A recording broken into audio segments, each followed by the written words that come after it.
de plan común. Espero que este material que se está desarrollando para ustedes efectivamente les sea útil, que ustedes puedan resolver las dudas que tienen, pero además puedan ser protagonistas en su propio proceso de enseñanza-aprendizaje. Soy la profesora Yasna Cares, profesora de filosofía, y sabemos que tercero medio, durante todo el año, lo que ustedes aprenden es acerca de la psicología. Por ese motivo, la primera unidad se conoce como Introducción a la Psicología.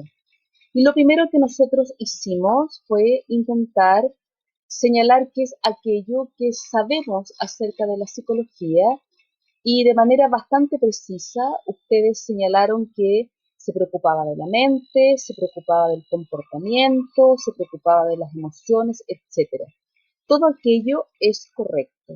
Sin embargo, para hacerlo un poco más sencillo, puesto que sus respuestas fueron bastante acertadas, en general yo lo hago desde la estructura del concepto. Está escrito en griego acá porque obviamente el primer vínculo de la psicología o las primeras investigaciones fueron en la Grecia clásica. Desde el punto de vista estructural o desde el punto de vista de su etimología, psicología es una palabra compuesta de dos conceptos, de psico, que significa alma o mente, y de logía, que significa estudio. Es decir, desde su estructura significa estudio del alma o estudio de la mente. Vamos a hacer una diferenciación entre alma y mente, a pesar de que denotan lo mismo en este contexto.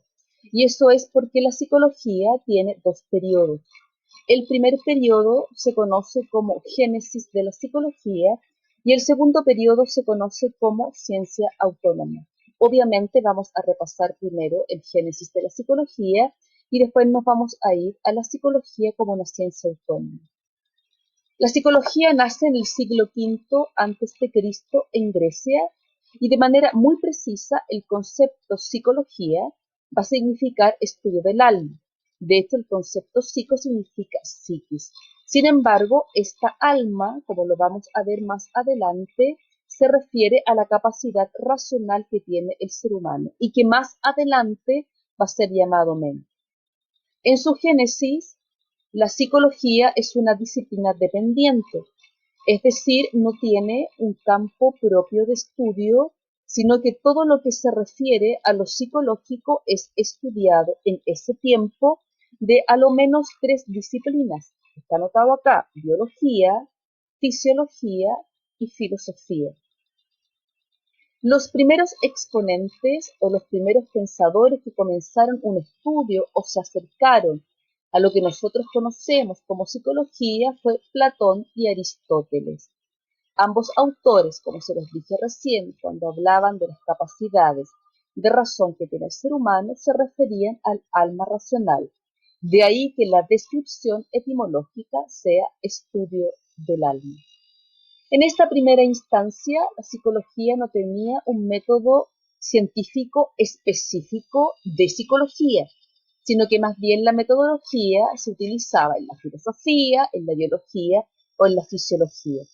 Sin embargo, como lo que a nosotros nos interesa en este momento es la psicología, vamos a señalar que por esa carencia de método, el pensamiento que utilizaban es un pensamiento precientífico.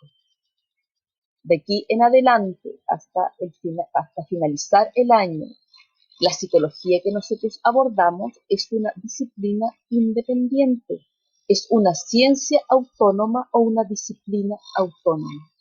Esta segunda etapa nace en el año 1879, pero también usted lo va a encontrar como a fines del siglo XIX y nace en Alemania. El primer autor que advirtió que estaba frente a una nueva disciplina, es decir, que tuvo hallazgos empíricos para determinar que estaba frente a una nueva disciplina, es un señor que se llama Wilhelm Wundt y que es alemán.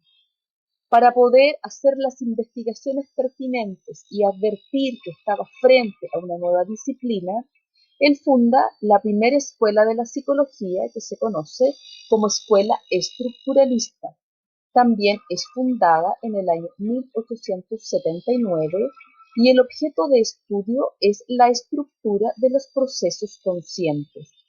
Las primeras investigaciones que hizo Wilhelm Wundt tienen que ver con la percepción auditiva y la percepción visual. Es decir, abría el cerebro de un animalito y luego aplicaba distintos estímulos, tanto visuales como auditivos, para comprender cuáles eran las partes del cerebro que tenían respuesta a estos estímulos. Ustedes comprenderán que cuando él inaugura su laboratorio experimental, como lo que más hizo pues, fueron experimentos, esta escuela sale de la psicología, puesto que no cumple con las dos modalidades que tiene la psicología.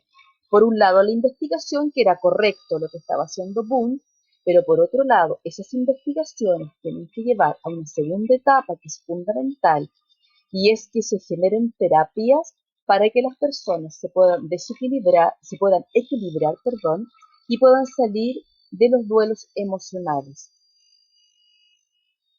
En esta segunda etapa como ciencia autónoma ya hemos advertido que existe un método científico, por lo tanto el pensamiento va a ser pensamiento científico. Les había señalado recién que la psicología tiene una primera escuela que es la escuela estructuralista. Sin embargo, se han generado varias escuelas durante estos 120 años aproximadamente. En estas clases nosotros abordamos las tres fuerzas de la psicología. Escuela psicoanalítica, primera fuerza, nace en el año 1900. Escuela conductista, segunda fuerza, y nace en el año 1903. Y número 3, escuela humanista, que nace en el año 1912, es la tercera fuerza, y se establece que es la única escuela femenina, puesto que considera en el equilibrio del ser humano las emociones. Vamos a ir detallando cada una. La primera tiene más contenidos y las otras dos tienen un contenido bastante más escueto. Vamos con la primera, escuela psicoanalítica. El concepto psicoanalítico es un análisis de la psiquis, es decir, es un análisis de los procesos internos, que obviamente tiene relación con los desequilibrios que nosotros generamos a nivel psicológico. El fundador es un señor que se llama Carl Jung. Sin embargo, el principal exponente que nosotros revisamos durante la clase es un señor que se llama Sigmund Freud. El objeto de estudio de Freud es la sexualidad y cómo a través de la censura que genera la sociedad en nosotros se nos va generando una enfermedad que se conoce como histeria o neurosis. En una primera instancia, nosotros vamos a decir que el ser humano nace con una energía que es vital y que paulatinamente, mediante se nos va censurando, ese deseo imperioso de vivir va bajando paulatinamente, pero desde el punto de vista inconsciente. Esta libido la vamos a dividir en pulsión de vida, como está acá, y en pulsión de muerte. Como Freud es un conocedor de la cultura griega, la pulsión de vida lo va a hacer coincidir con Eros, que se vincula con el amor y obviamente es el deseo de vivir. De hecho, si nosotros tuviésemos la posibilidad de tomar un bebé entre los dedos, un bebé de 2 días, de 3 días, entre los dedos, advertiríamos que el bebé se aferra fuertemente y es muy complejo que se suelte por voluntad, sino que tiene esta libido que le lleva a estar aferrado a la vida. La número 2, que se conoce como pulsión de muerte y que se vincula, según Freud, con esta cultura griega a través del tánatos, de ahí vienen los tanatólogos, es el deseo que tiene el ser humano de perecer, puesto que la sociedad le hace tantas exigencias y le coloca tantas limitaciones que inconscientemente el ser humano desea perecer. A pesar de aquello, el ser humano necesariamente debe ir resolviendo sus problemáticas psicológicas para sentirse equilibrado y para finalmente ser feliz. Habíamos señalado que la censura social es aquella que va inhibiendo el desarrollo sexual que tienen los niños del momento de nacer hasta el término de la pubertad, y después vamos a ver cómo se vincula con esta propuesta que tiene Freud. La propuesta psicoanalítica de este autor lo vamos a dividir en tres partes: primera tópica, segunda tópica y estadios psicosexuales. En el caso de la primera tópica lo vamos a entender también como aparato psíquico, y en el caso de la segunda tópica lo vamos a entender como etapas de la personalidad. Estos tres elementos se vinculan y vamos a intentar más adelante ver de qué manera se van vinculando. Describamos entonces la primera parte, que es el aparato psíquico, la primera tópica. A juicio de Freud, los procesos internos están constituidos de tres elementos: el consciente, que es la mente; el preconsciente, que son los elementos que nosotros utilizamos de la memoria; y el inconsciente, que también va a ser un foco de estudio y va a ser el foco de atención también que nosotros le prestemos. Él va a utilizar una metáfora que la va a encontrar en los textos como iceberg, pero que también es un témpano de hielo.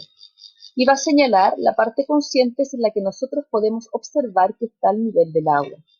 El preconsciente, hay una parte que yo observo a nivel del agua y otra que logro ver con algo de dificultad, pero que lo logro ver hasta el final.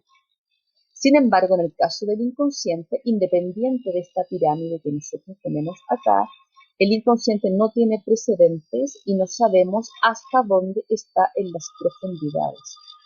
En los textos usted lo va a encontrar de esta manera: la mente consciente, el preconsciente que toca algo del agua y finalmente el inconsciente, que es el lugar en donde se albergan nuestros impulsos reprimidos, nuestras fobias y todo lo que tiene que ver con nuestra vida desde el momento de nacer hasta el término de la pubertad. Generalmente yo lo explico de la siguiente manera: el inconsciente es una especie de bodega que tiene una puerta de acceso, pero no tiene una puerta de salida, a pesar de que bajo algunos métodos que vamos a ver en la próxima lámina, es posible que algunos de esos elementos vayan saliendo. Esta bodega, que es el inconsciente, se va a llenar con contenidos desde el momento que nacemos hasta el término de la pubertad. Todo, absolutamente todo lo que nosotros vivimos queda albergado aquí adentro. ¿De qué forma queda albergado? No queda albergado como imágenes, es decir, no es como la memoria algo fotográfico, sino que queda albergado como energías. Aquí están las fobias, están los impulsos reprimidos. Cuando termina la pubertad, esta bodega se cierra por ambos lados y es muy difícil que los elementos que están aquí dentro puedan salir. Y vamos a señalar que durante estos años que están puestos aquí abajo, se va generando nuestro carácter o personalidad. Por lo tanto, si existe una fobia, existe algún temor, existe algún dolor en particular que nosotros no podamos ver con claridad, el motivo de la estructura de nuestro carácter se va a vincular con aquello. Veamos. Yo les había señalado que es prácticamente imposible que los elementos salgan, puesto que el inconsciente se cierra. Sin embargo, Freud y también Carl Jung fueron desarrollando métodos que ayudan para que estas energías salgan. Las energías van a salir, van a llegar al preconsciente y a través de los sueños se van a manifestar en el consciente, que es la mente. Solo los vamos a mencionar. Está la asociación libre y está la interpretación de los sueños. En el caso de la asociación libre, el terapeuta me va a solicitar, por ejemplo, que yo haga un texto de un tema en particular. Si alguno de los conceptos que ahí aparece no tienen que ver con el hilo conductor del texto, ese elemento va a ser crucial para que el terapeuta lo utilice y pueda armar su historia y saber por qué motivo a usted se le generan crisis neuróticas. El segundo método es la interpretación de los sueños, que no es otra cosa que la actividad onírica, es decir, los sueños tienen un sentido. Por lo tanto, en la medida que nosotros recordamos los sueños, en la medida que nosotros los relatamos, hay elementos que ahí que pueden ser cruciales para poder comprender por qué motivo nosotros nos comportamos de una manera o de otra. La segunda, recuerde que la primera tópica se conoce como aparato psíquico y la segunda tópica se va a conocer como etapas de la personalidad. Y esta también está constituida de tres elementos: el id o el ello, el yo o el ego y el superyo o el superego. Esto nos va a acompañar desde el momento que nacemos hasta los 6 años aproximadamente y tiene que ver con principios como controlarlos o no controlarlos. El ideal es que nosotros no controlemos esos impulsos, puestos que son naturales. Sin embargo, como estamos dentro de una sociedad, eso es medianamente complejo. En el caso del id es la parte animal que nosotros tenemos, es decir, se vincula con el principio de placer. Si un niño tiene hambre, si un niño tiene sed, si un niño ha ensuciado el pañal, por ejemplo, no le van a interesar los protocolos y va a llorar y va a pedir que se le satisfagan sus necesidades en ese momento sin ninguna disculpa. Cuando ya ha crecido un poco y ha entrado un poco a la sociedad, el niño se empieza a dar cuenta que existe una realidad. Ya no necesita llorar, por ejemplo, para saciar su sed, porque a lo mejor está su mamadera, él la puede tomar, adentro hay agua y va a saciar su sed. Se empieza a dar cuenta que existe un mundo. El niño comienza a caminar, por lo tanto, si comienza a caminar, a lo mejor se arregla el zapato, el calcetín, algo que antes él no podía hacer. Este principio, como lo habíamos dicho, es de realidad y esto va del año y medio más o menos hasta los 3 años. Este punto central es fundamental, puesto que aquí se van a manifestar los mecanismos de defensa, que son aquellos que nos van a ayudar a nosotros a comportarnos en contextos sociales, es decir, a darle permiso a este ser animal cuando efectivamente cuando efectivamente la situación lo amerite, o le va a dar permiso a la parte que es mucho más estructurada cuando también sea necesario. La tercera etapa es el super yo, que va de los 3 a los 6 años y esta tiene un principio de perfección. Los niños empiezan a cumplir con normas para estar dentro de la sociedad. Ahora lo curioso está en que si yo hoy día, teniendo esta edad, siendo una persona adulta, genero, por ejemplo, una pataleta en el supermercado, me tiro al suelo, golpeo las paredes, lo más probable es que las personas que están alrededor vayan a pensar que yo estoy cayendo en una crisis que es incontrolable y que no corresponde para mi edad. Para que eso no suceda, nosotros tenemos al yo, que va a utilizar mecanismos de defensa. Si yo quiero hacer una pataleta por algún dolor que tengo, lo más probable es que lo haga en la intimidad. No quiere decir que la emoción no salga, pero quiere decir que yo aprendí a ubicarme en los distintos contextos sociales.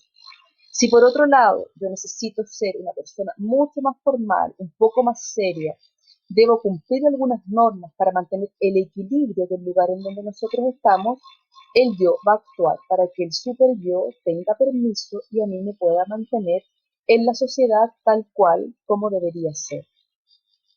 Hay una tercera, mire, acá está, lo había olvidado, muy similar a lo de la metáfora del témpano de hielo. Tenemos el preconsciente, como lo habíamos visto, acá está el consciente, acá está el inconsciente, y en estas estructuras más o menos se va generando nuestro carácter. Está el super yo, que va desde algo prácticamente visible a algo invisible.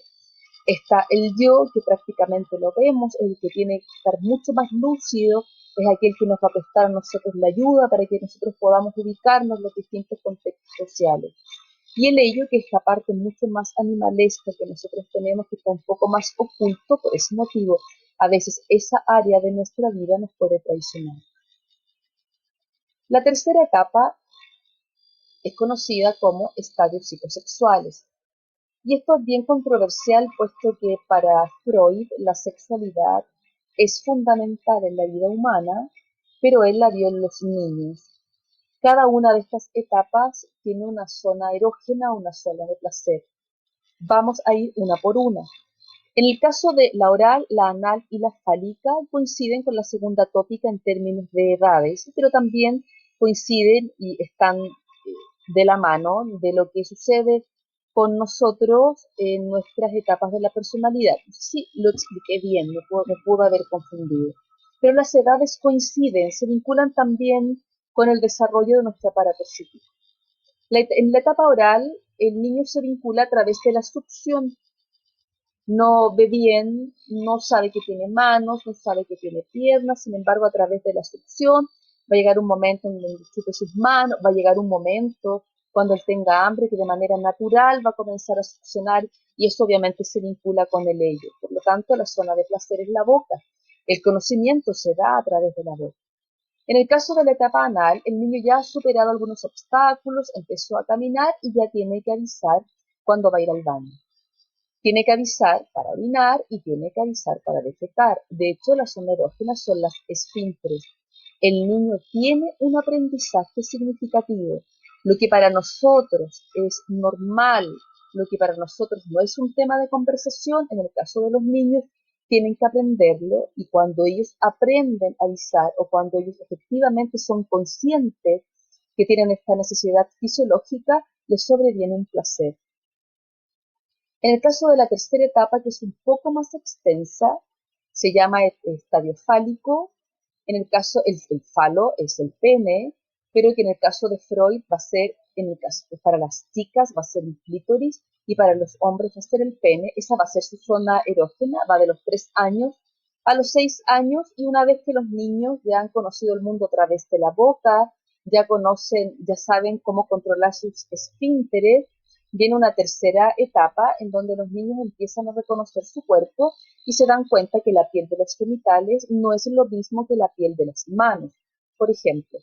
Por lo tanto, es muy usual que nosotros veamos a los niños de esas edades tocando sus genitales.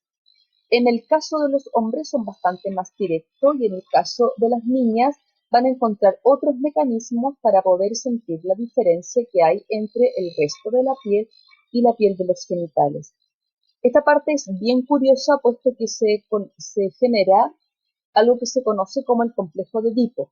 Debemos tener en cuenta que Freud no estudia a las mujeres en esta etapa, sino que solo a los hombres. Estudiosos de Freud nos incluyen a nosotros. Aquí se desarrolla el complejo de Edipo y el complejo de Electra. En el caso de los hombres está el complejo de Edipo, es decir, el hijo se enamora de la madre y en el caso de las niñas, la hija se enamora del padre. Si la imagen paterna no llegase a estar, se van a poder generar vacíos.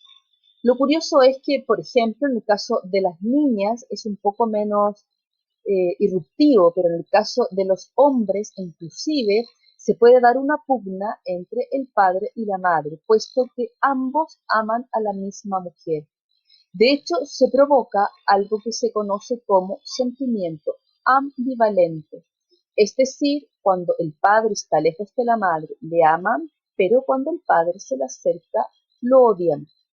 Ellos aman de la misma manera al padre que a la madre. Sin embargo, este trío que generan entre el padre, el hijo y la madre, al niño le complica, por lo tanto se va a generar esto que les acabo de mencionar. Por otro lado, cuando sabemos que la zona erógena son los genitales, pero la sociedad los va a ir censurando porque no es lo mismo que el niño en la intimidad de la casa toque sus genitales a que esté en pleno supermercado en la plaza tocándose los genitales. Lo más probable es que alguien le diga algo que puede ser un poco brusco y se va a generar lo que se conoce como amnesia infantil. Es decir, el niño olvida que efectivamente ha tocado sus genitales. Llega una cuarta etapa, un cuarto estadio, perdón, que es en donde no existe zona erógena y el niño está preocupado más bien del punto de vista cognitivo, por lo tanto hay una quietud, a eso se le llama latencia. Cuando termina la pubertad, en el caso de la latencia va de los 6 al término de la pubertad, cuando termina la pubertad viene el estadio genital, que es de la adolescencia y que el foco va a ser fundamentalmente los genitales. Si usted se da cuenta, cada vez que al hijo se le inhibe en alguna de estas etapas hasta la fálica, lo que se está generando es una distorsión en la personalidad. Eso está siendo llevado al inconsciente como impulsos reprimidos, por ejemplo, y recuerde que esa es la base de nuestro carácter.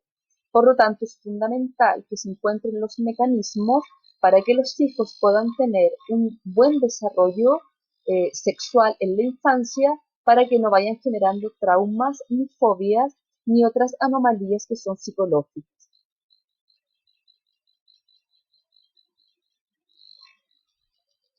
Yo a ustedes les he enviado una guía donde se explica acerca de la escuela psicoanalítica. Espero que pronto podamos ir resolviendo algunas dudas a través de algún medio de la nueva tecnología que nos permita conversar a través del lenguaje escrito, porque lo más probable es que cuando usted comience a desarrollar las guías de estudio, hay algunas cosas que no le queden tan claras, puesto que no hemos tenido esta relación convencional en la sala de clase. La segunda escuela, la primera ya dijimos que es el psicoanálisis, y la segunda es la escuela conductista, que lo vamos a dejar para la próxima grabación que yo les voy a enviar a ustedes, que se los voy a subir a su página. Yo les voy a solicitar a ustedes que de manera muy responsable puedan estar en sus casas y puedan de alguna manera proteger la vida de personas que hoy día están siendo vulneradas por esto que, introducido o no, es parte de la historia que tenemos en la humanidad. Que tengan un hermoso día o una hermosa tarde, dependiendo de cuando usted esté viendo esto. Reciba mi afecto, mi abrazo y espero que pronto nos podamos ver cara a cara en la sala de clase.